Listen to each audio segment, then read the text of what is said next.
Hey folks, welcome to the Almond Landscape YouTube channel. In this series, we're starting some basic how to operate, how to start, how to run a whole series of machines. Today we're going to be talking about operating a skid steer loader, CTL, compact track loader, whatever. Aside from a basic pass around, make sure everything looks like it's in decent working order. We're going to be entering the cab, be it an enclosed cab or not. It's kind of indifferent. I prefer enclosed cabs myself. Get up in here safely, but we're going to get up in. We're going to drop the lap bar down or whatever safety or security device these things are running, whatever brand of machine. There's generally going to be a keypad or a key up in here. It's going to tell you to wait, which is the glow plugs and everything, the engine getting ready to start. So you're going to want to wait for its cue to tell you to go ahead and start, which the old girl's kind of cold apparently. So we're going to hit start. We're going to let her start up. We want these engines to be nice and warm. Aside from your basic things, your seat belt, all this stuff, you want to wear that, especially if you're a novice operator or pro, right? We want to be safe. Make sure our fuel is good, engine temperatures, all that kind of stuff. In the Bobcat skid steers, you're going to have a traction lock override, press to operate. So we're going to push this green button. It's telling me my door is off. I know that. Sometimes the parking brake may or may not be off. But we're good to go. Now on this machine, it is joystick ISO controls. So this joystick here controls the boom and then the tilt on the bucket, or forks in this case. And then this controls our motion. So straight back is straight back, straight forward is straight forward, and then right turn or left turn. I'm on the concrete, so I don't want to do this too hard on it. But that's the deal. And then any combination of the two is going to cause us to steer whatever direction we command it to. So these pilot controls are really the way to go. The old ones used to be hand and feet, some still are. Throttle here, when you're getting started, just trying to learn it, you know, running it at low throttle and then at a medium to high rate of idle there or running. Now there is another option. It's your H pattern, and then in this one it's a digital control. But this now takes this thing from the individual joysticks ISO to this controls the right track forward backwards. This controls the left track forward backwards, and then this is your tilt on your bucket or not. Oh, we got to hit traction control again. Press to operate. There we go. So now this is boom up, boom down, which is so weird. I'm so not used to that. And then this is your bucket tilt. So this is totally goofy to me, but now each joystick forward backward controls each track respectively. So if I pull back on one, it's going to turn me. If I pull back on the other, it's going to turn me back.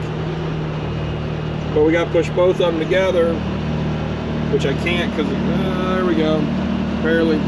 Now we'll go forward, which this is kind of like the old school skid steers. I myself prefer ISO. Press to operate again. And now we're good to go. Basic rules of thumb with these things, aside from getting your creature comfort set up, basic rules of thumb with skid steers are always carry your load at a low level, right? We don't want to have things, we don't want to be driving around with our load clear up in the air. That's a horrible, horrible idea. The reason being, imagine holding a bucket of gravel over top of your head like a 5-gallon bucket. You're super unstable that way. So you want to be driving around carrying your load as low as you possibly can. That's just the right idea. So we're going to go over and switch out buckets. We'll show you how to do that. You can see we're driving around here. It turns us right, that turns us left, all the way forward. If I let go of it, we stop. So that's one thing I tell folks. If you get in any trouble, just let go of the stuff and at least stop. You got that going for you. So we're going to pull up here. I'm going to show you how to disconnect buckets. And in this machine, now this has power Bobcat. You can see my red handles there for safety. We're going to push this power Bobcat button. And then we're going to, I'm going to pull up because I want to bury this stuff right here. But we're going to get out from under it with the thing there. So our plate disconnects there. Pull back. Now we're good to go get our skid steer bucket, which we'll pull over. And you can see the red handles are up, so that means nothing is engaged. And we're gonna get it latched in there, shake it a little bit. We're gonna push power Bobcat down. You can see those things lock in. and then we're gonna do a safety test. We're gonna push down, make sure it lifts up the machine, and then even still, I tell the guys, I want to pick it up and shake it and make sure that those pins are in and this bucket is safe. This is a must. You must do this, because if you're up real high and this bucket falls off, it will kill someone. It is no joke. So now we're good to go. And one other little trick here I'll show you is when you're scooping into piles, we're gonna come in here, we're gonna attack this pile, but we're gonna get back here and we're gonna get kind of a run at it, and then as soon as we hit into the pile, we're gonna let off of it. We don't wanna just keep dragging and dragging. So as soon as we get into it, I missed that a little bit, but it's hard not with two hands. But then, you know, as we push into the pile, and if our tracks are spinning,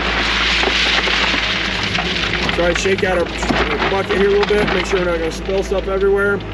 And now we got a full bucket of stone or gravel, dirt, whatever you're doing.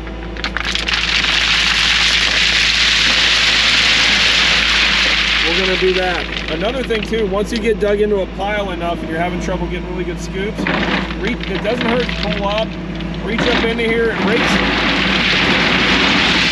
rake some down to you. That does not hurt.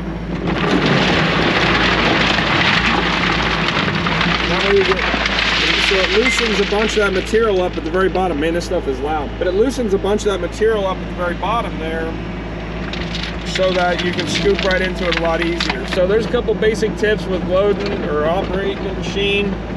Again, I'm no pro lifetime operator, but I've been in a skid steer a bit, so hopefully that's got some qualification. Folks from Almond HQ, we're gonna dump this bucket down and get on to the next thing. So hope you enjoyed this, hope it was helpful.